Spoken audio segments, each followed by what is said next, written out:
All right, so chapter 10 in the electromotor controls book for electrical systems.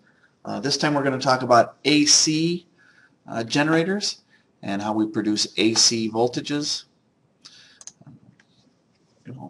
For section 1, we're going to talk about the AC generator itself and the purpose of the components in it, and then explain how AC is generated in the armature and then delivered to our external circuit.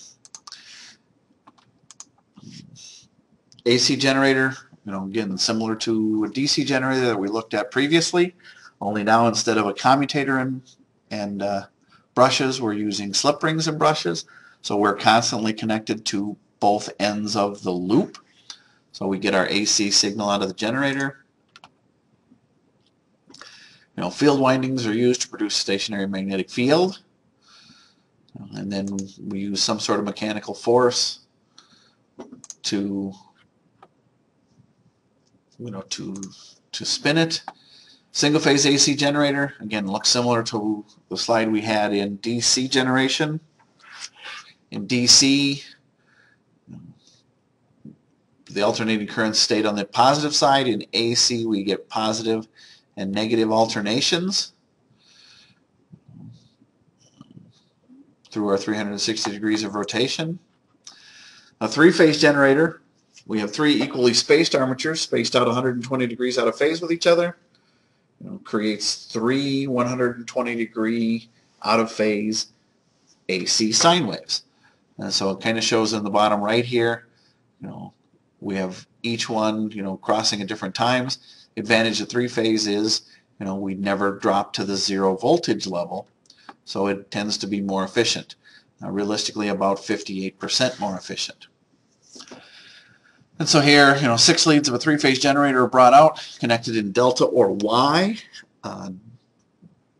Again, they show the connections here, Y connections. The centers would be tied together. Delta connection, we end up looking like a delta. Again, it kind of looks like a Y if you rotate it a little bit for a Y connection. We'll talk a little more about that as we get into transformers as well, because similar ways to wire transformers. Here's a little closer picture to a Y system with a connected neutral. Common neutral provides a common return for lighting loads. So again, using some realistic voltages, we'd be looking at 120 volts from C1 to neutral. 120 from B1 to neutral, and 120 from A1 to neutral. And then from A to B, B to C, and C to A would be 208. 120, 208 three-phase system is what we have here at the Wausau campus of NTC. 480, 277 is probably the second most common Y connection. 480 volts phase to phase, 277 from phase to neutral. 277 is then used for lighting. Three-phase, voltages, Y-connected alternator, cancel each other at the neutral point, allowing, the three leads to be connected together. Like I say, that provides our spot for common grounding. We can apply vectors to it. We're not going to get too far into the vector analysis. When we get to wrap up with, Y connection, like I said, we have 120, 208. Phase voltage times the square root of 3, or 1.73, gives us our line voltage. So like I said, 120 times 1.73 is 208. Delta connections then, we're connected end to end in a loop. With the loop, there again we have the square root of 3 as one of our relationships because of three-phase power, but we have 240 phase to phase. Our square root of 3 comes in our current. Current of 10 amps through the phase means current at the line of 17.3, or 10 times 1.732, which is the square root of 3. Again, we always have to deal with the square root of 3 relationship when we're dealing with three-phase items. There again, vector addition kind of shows that with the three phases. 10 amps and 10 amps, 120 degrees out of phase. We end up with the algebraic sum of 17.32. Delta connected voltages, 240. Here they're showing single phase power with 120 volts.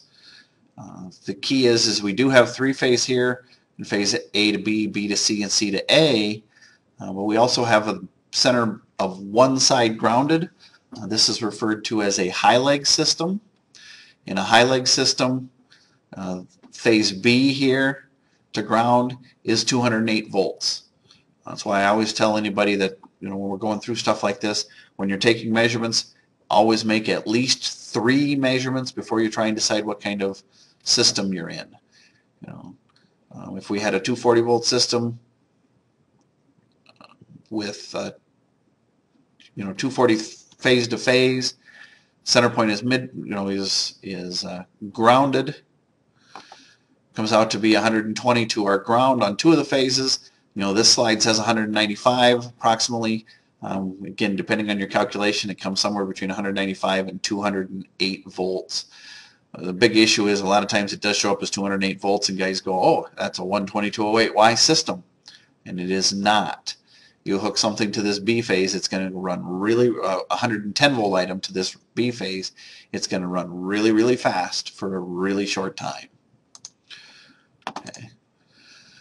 Voltage changes. We're going to talk about different levels of changes when we talk about a momentary power interruption.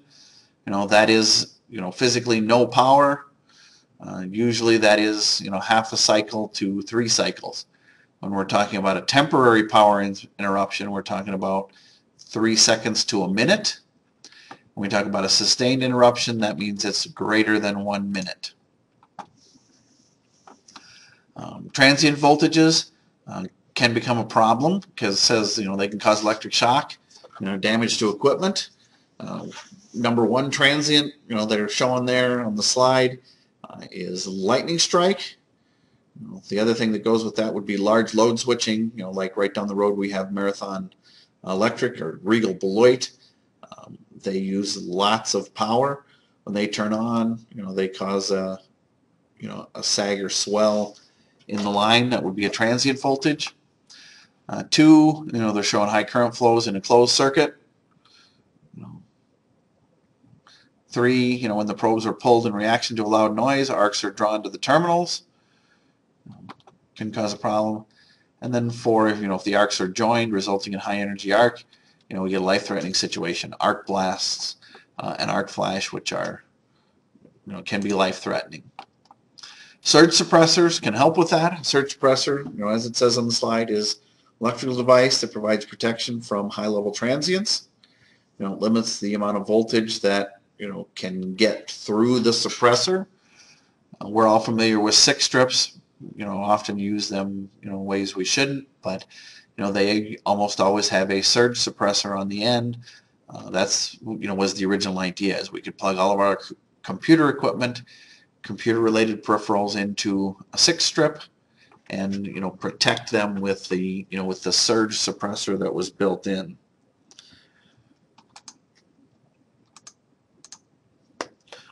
Again, short little presentation on electrical systems, chapter 10 in the electrical motor controls textbook.